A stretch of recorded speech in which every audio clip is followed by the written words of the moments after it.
One of the questions I'm often asked is, what is the difference between resistant starch and starch?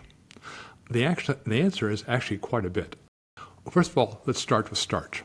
Starch are carbohydrates in long polymers, but they're easily digestible upon digestion. And what happens is they enter the bloodstream very quickly and cause a hyper response in terms of the release of insulin from your pancreas.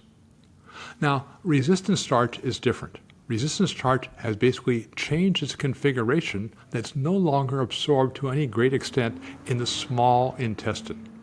Now, what this means, it'll have very little impact on blood sugar levels as you eat it. Well, how do you convert regular starch into resistant starch? One very simple way is to cook starchy things like potatoes or pasta and then cool them overnight in a refrigerator. And what happens is basically now the starch polymers begin to rearrange, become less resistant to digestion.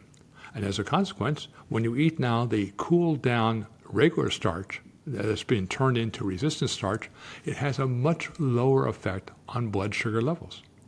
So basically, if you really want to eat that potato, you really want to eat regular pasta, then cook it, cool it overnight in the refrigerator, and eat it cold the next morning.